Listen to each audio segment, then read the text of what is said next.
अर्काय नमः।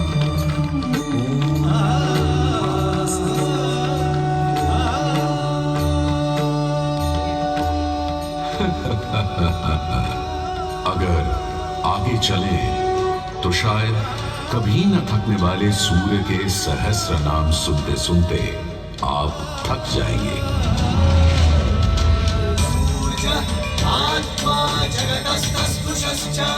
हमारी सभ्यता के सबसे पुराने और आधारभूत ग्रंथ ऋग्वेद के पहले मंडल में ही सूर्य का बखान करती है ऋचाएं। और सूर्य से मिली अग्नि से ही शुरू होती है ऋग्वेद की पहली ऋचा अग्नि, जो सूर्य के प्रकाश और ऊष्मा में थी।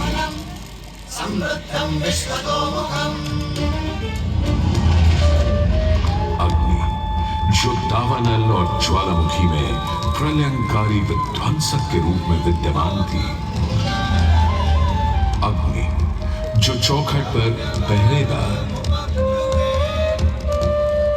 तथा चूल्हे में एक मित्र के रूप में भी मौजूद थी।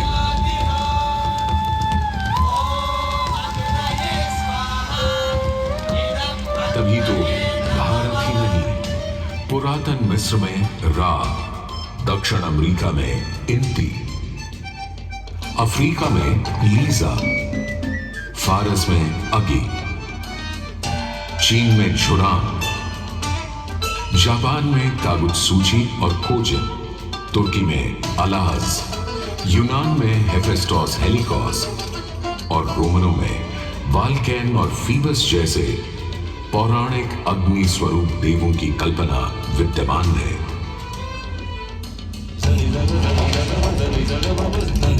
भारत में मान्यता है सूर्य ऋषि कश्यप और अदिति का पुत्र है।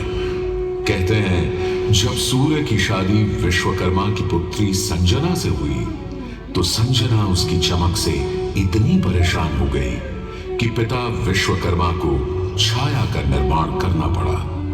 और तभी से चल रहा है सूरज की रोशनी के साथ धूप छांव का खेल।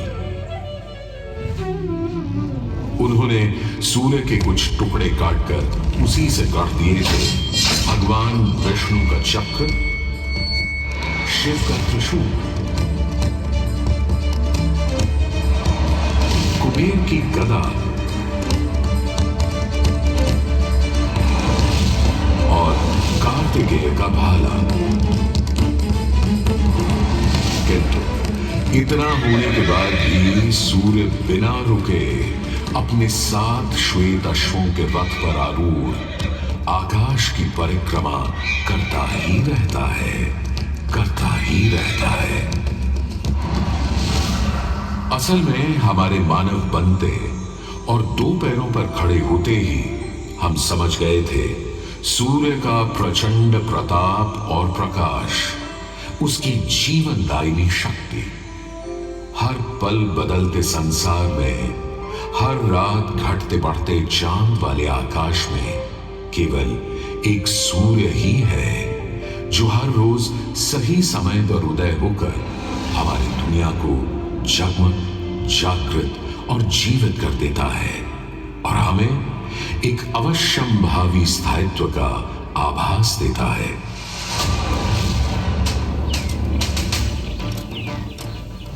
सूर्य से ही तो हमारी फसलें, फल, पक हमें भोजन देते हैं। सूर्य से ही तो हमें बादल और बारिश मिलती है। और सर्दियों में सूर्य जरा रूठा तो जीना दूभर हो जाता है। पेड़ों के पत्ते झड़ जाते हैं, वन्य जीवन गुप्त होकर लुप्त हो जाता है और पूरी दुनिया बेरंग सफेद हो जाती है। सूर्य ही तो सारे संसार को ऊष्मा, ऊर्जा और ओज से ओतप्रोत करता है। इसीलिए तो ऋग्वेद में कहा है, कांतिमय ईश जनों का मुख प्रकट हुआ है सूर्योदय के साथ। हे ईश्वर, इस आदित्य के उदय के साथ हमें अंधकार, दुर्भाग्य और पाप दोषों से भी बंधन मुक्त कर देना आज।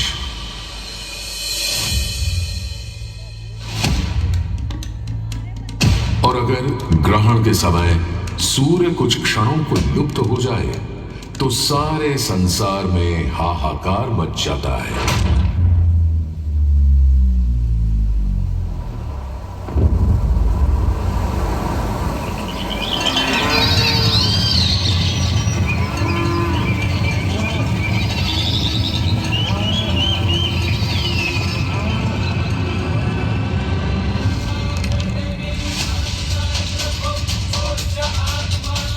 यह सूर्य के अनंत गुणों का प्रभाव ही तो है कि सारे संसार में आदिकाल से सूर्य की अर्चना, आराधना और सूर्य मंदिरों का निर्माण होता रहा है।